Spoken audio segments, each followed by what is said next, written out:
Andy here at Maltech again, and today we're going to show you how to check your crossover gap. We get tons of calls all the time over the phone, and someone's trying to check their crossover gaps. So we're just going to explain this. It's a pretty simple process. We're probably going to make another video that's going to show how to check your race sag, and we're going to check it for a ZPS spring shock and a non-ZPS spring shock. So subscribe to us. You'll get an automatic message, and it's going to show you how to set that sag or check your sag. But today we're going to go over crossover gap on your shocks, and a lot of people don't even realize or know what crossovers are.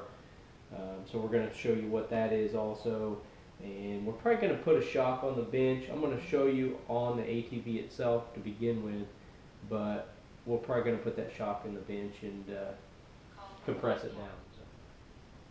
Okay, what we're going to show here is what the crossover gap is. So this piece in here, this black piece, is the crossover itself. We've got this piece plus another piece here to equal the gap that we want. Now the gap is the measurement from the top of this black piece.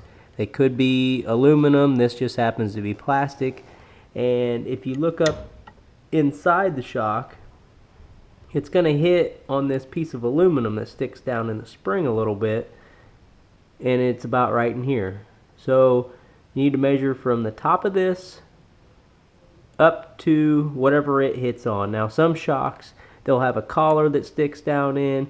You just need to push on the front suspension and see what it hits on. I'm going to push on this front shock and watch it, and you'll see that the top spring, as soon as it touches, that top spring stops moving.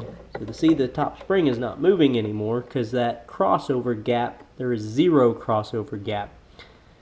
And when I let up on the bike, now we have crossover gap again, and you can see that top spring is moving again.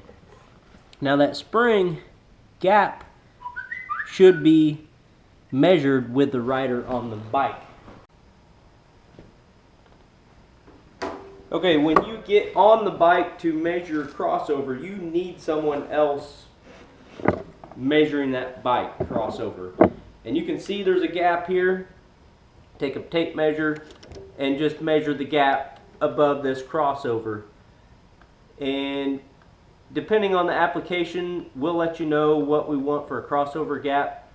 Really, this video is made just to show you how to measure crossover gap, or what crossover gap really is.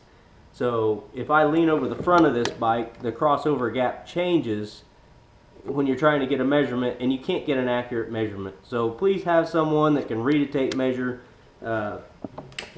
get that measurement and write it down and give us a call, and we'll give you a recommendation what you need to run.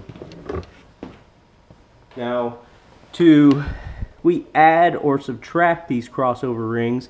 We make these custom in-house if we need a different one. They can be plastic or they can be aluminum. But just give us a call. We'll need a measurement of the OD of your body, and we'll need a measurement of the ID of this spring. So you have to take the spring off because we want these free moving inside of here.